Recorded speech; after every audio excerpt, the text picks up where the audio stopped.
Another day starts at the garage. Derek eases his way in with a few light phone calls. Well, it's really difficult without seeing it because it's the finer points, you know, how good the paint job is, what the finish is like and all that sort of thing.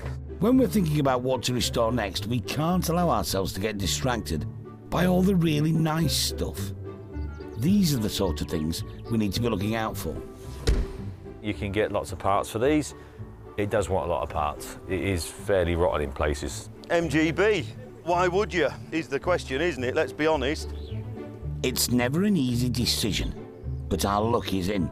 Derek's chatting to someone who has 3 decent Fords to collect. Yep. And one of them is a Capri. It's a 1600 laser. It's all stained up where the garage roof's been leaking on it. I'm expecting vehicles to be in pretty poor order. Honest Derek tells it like it is. The Capri was a Mustang for Europe. Ford wanted to continue the horse theme by calling it a Colt, but Mitsubishi got there first. It sold well with different Capris for every market. Aspirational, fun, designed to make you feel special. The economy models had style but no power. The top end went very fast, in a straight line. The Laser was a bit of both, a sheep in wolf's clothing. But for dedicated Ford fans, it's now a model of merit that has found a place of its own.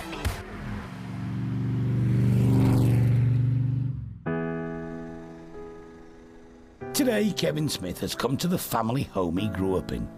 His dad, Keith, has been storing their cars here for decades, but now he's not too well, so it's time for them to go.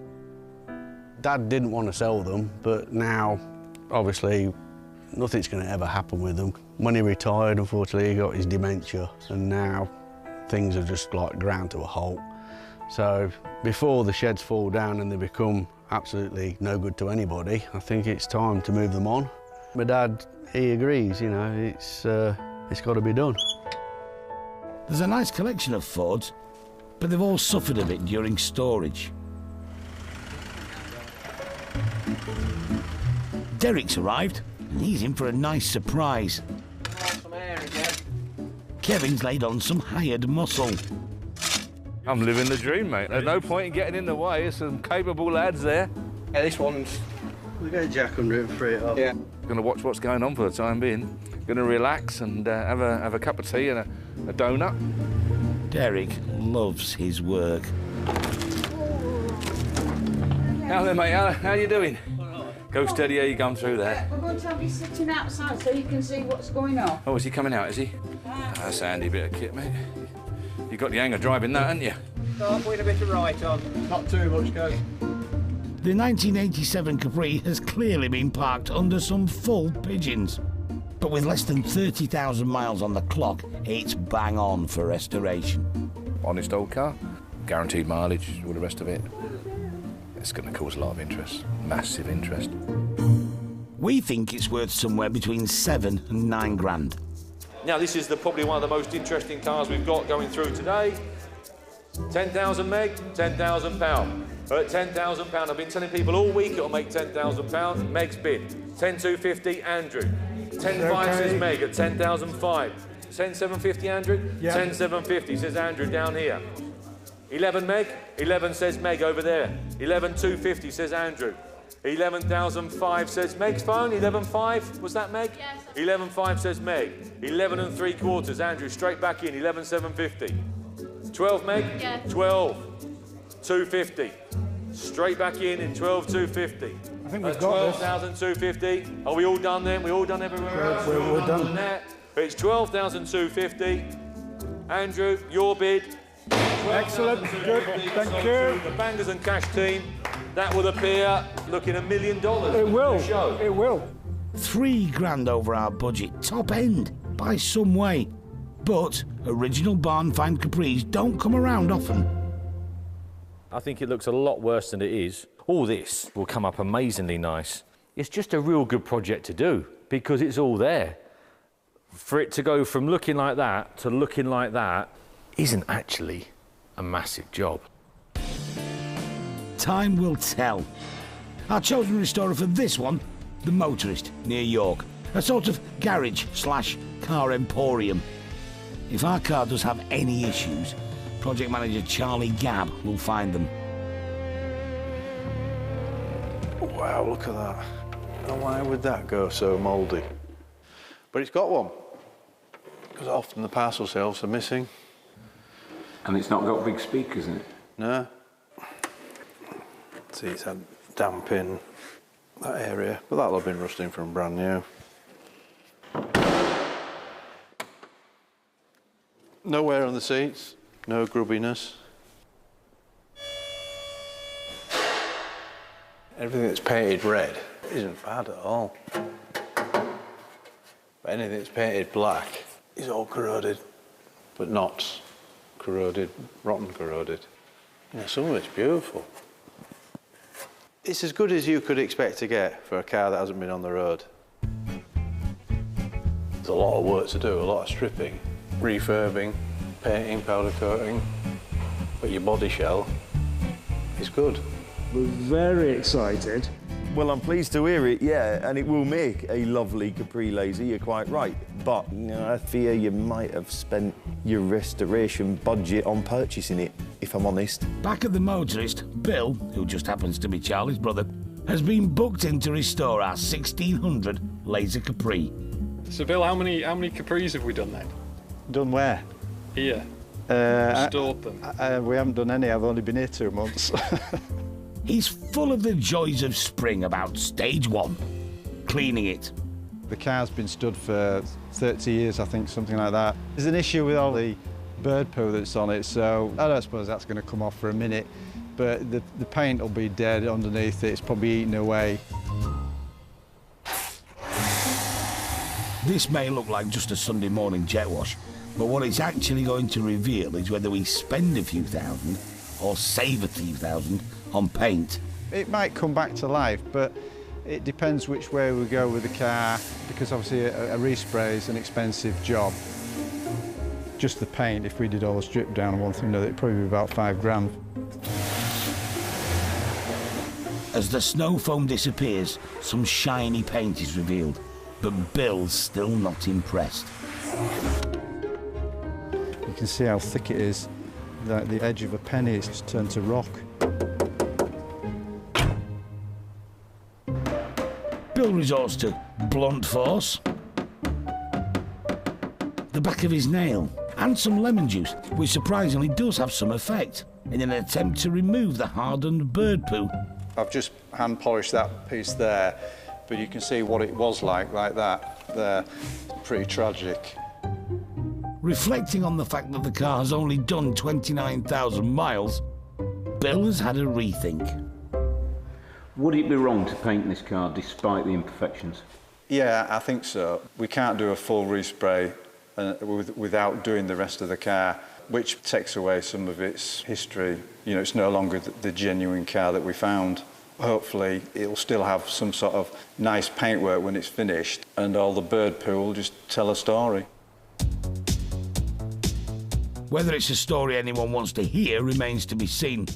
But as for today's task, detailing specialist Frankie Birdsong has arrived to hopefully sort out the interior. It smells really mouldy, but surprisingly, interior's not too bad.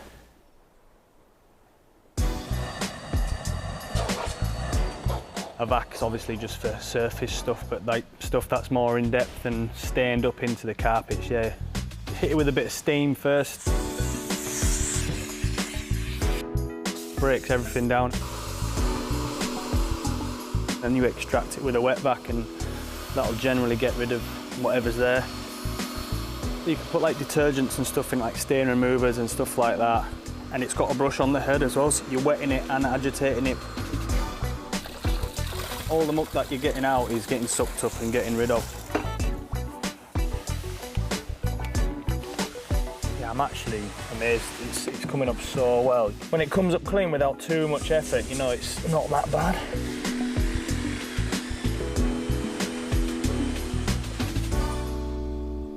Bill and the team have made some radical changes to our 1987 low-mileage Laser. Bill, there's a bit missing. Yeah, the engine's gone, I'm afraid. We decided to take it right out because once we took the head off, noticed that the valves were quite rusty. Gearbox? Yeah, the gearbox has come out. We can't shift it. It's effectively just the selector shaft at the front. Because it protrudes, it's susceptible to a bit of damp. It's a fault that has sent many gearboxes to the parts bin, but just a quick clean and some oil should get this one moving. The engine, however, could be in need of a bit more attention. Okay. What's that bit? That's your piston and conrod. Should be able to turn the rings in their holes, which you can't. The top ring is seized in, it won't spin. What we're going to do is just take all the rings out, clean the pistons up, deglaze the bores, put new rings on the pistons and reassemble it. Got that? The pistons travel up and down in the cylinders. The cylinder head houses valves for taking in the air and expelling the exhaust. They also need work. So I'm just putting a bit of grinding paste on the valve and then we're just going to lap the valves in a little bit more. So you just work it backwards and forwards, just grinding them in just so that we have a real good gas tight seal. So when the piston comes up, there's no gases that are going to escape through the valve when the valve's shut.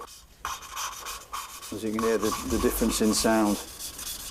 When this one was packed, it had one of the valves stuck out, so consequently the dampers got into the valves.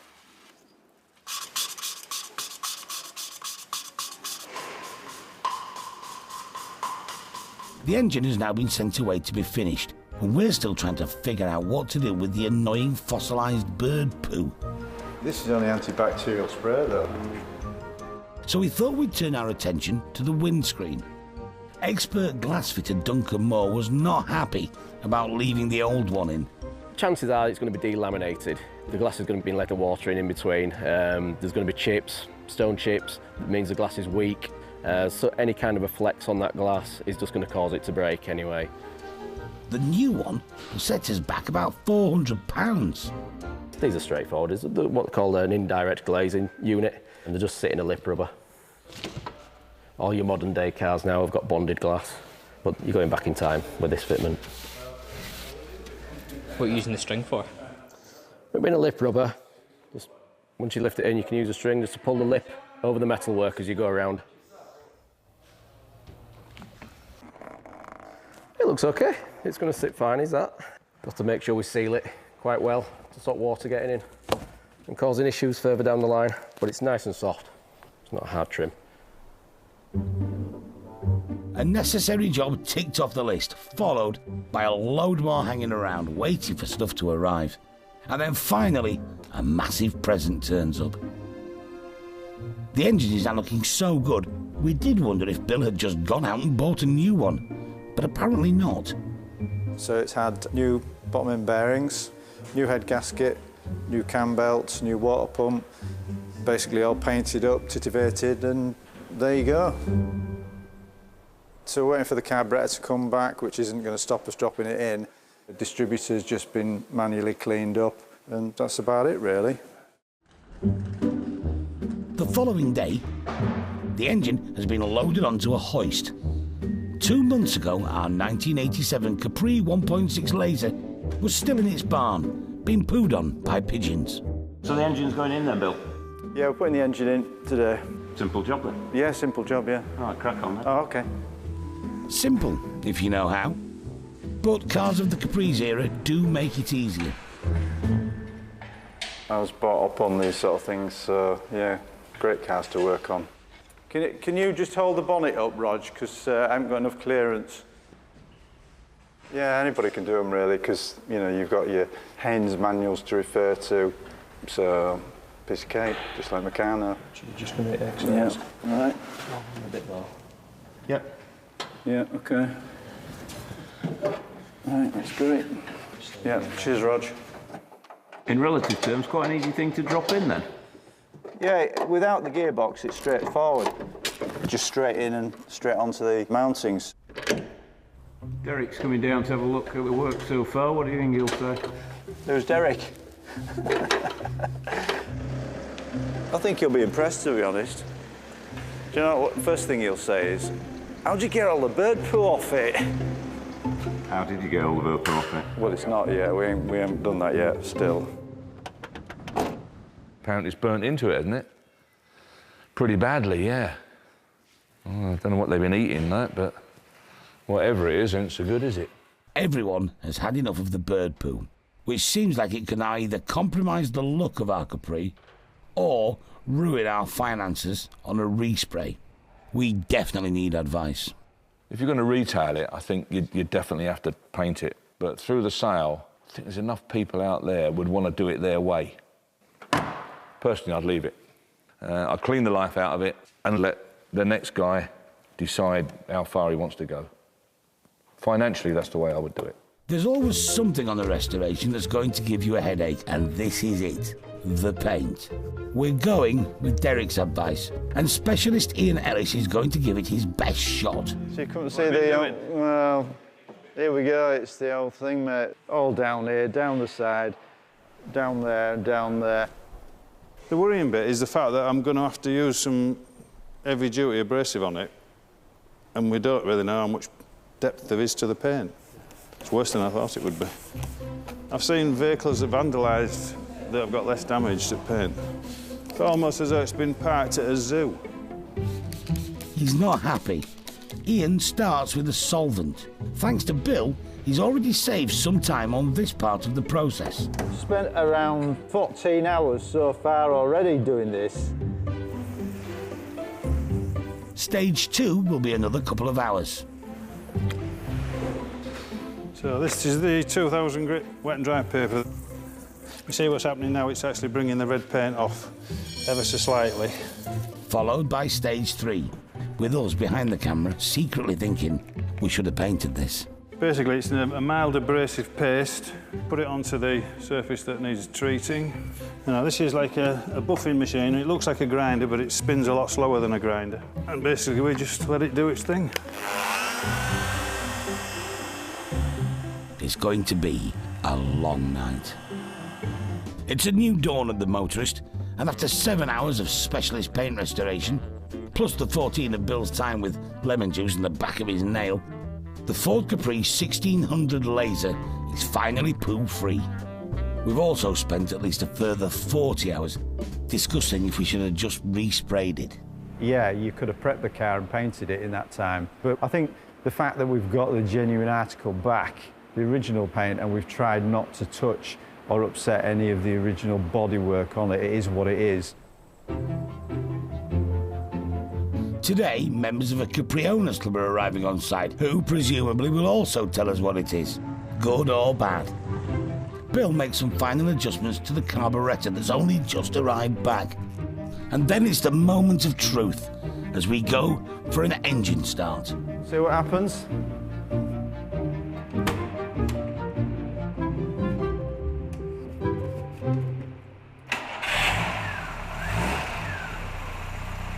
Well, it couldn't be any better, really, could it? It's like a new one. After 30 years in a barn and 4 months restoration, our Capri finally comes back to life. That sounds like a really nice engine Capri. Yeah, really sweet. Let's hope the club guys are equally impressed. Ian, Paul and Trevor have had 34 Capris between them. Well, immediately you can see that's absolutely original as it would be. Interior really, really tidy. The seats are in absolutely superb condition. The carpet's got that thickness pile to it that you can see. You can tell that this car's only done 29,000 miles. It is absolutely lovely. I think you'll do well with it, if I'm completely... Oh yeah, I think it'll sell well. Have we spent too much time getting rid of the bird poo when we could have just blasted it with paint then? From an enthusiast point of view, without doubt, everyone watching this will say you've done the right thing. From a business point of view, obviously anyone with any common sense is going to say you've done the wrong thing, aren't they? But no, I like it, mate. No, I think hats off to you. I think you've done a storming job there. I think it's good. There you go. You expected me to start moaning about it, didn't you? But I haven't. Gearbox is quiet, diff's quiet. Yeah, engine's quiet. Rides along nice. Steering wheel's aligned nice. All gauges are working. That's the correct radio for the car. Oh no, electric area was working as well. Look at that. Oh, gearbox was lovely up until I just missed second gear. Yeah. What a brilliant classic car that you could just jump in and go and use. I could live with this. Seriously, I could live with this. Yeah. And finally, the moment we've not really been looking forward to. Oh, man. 13 grand to buy, 17 to do it up. We're ever so slightly nervous about the Capri auction. Feel sick, Charlie. Got a right good car. A lovely car. You know, mechanically flawless. Yeah, but it was overbought, and then it's been overspent. So really, yeah, in a bit of trouble with that one, I think, to be honest.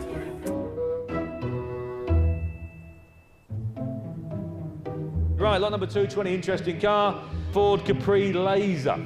Obviously, the car has gone through a restoration process and has come back to us today to see what we do. So where are we going to be on that? £9,500 we've got. I'm not selling it at 10. £10,500, £11,000, £12,000, at £12,000, £13,000, £14,000, and £250, £14,250, at £14,500, £15,000, £15,500, £16,000, at £16,000, and £250, at £16,500. It's more of an investment than anything else at this, at £16,500 and £750. £16,750 at £16,000, £17,000 at £17,000 at £17,000 then for the first, for the second, third and last time, and fair warning at £17,000. Sold at £17,000. Well done.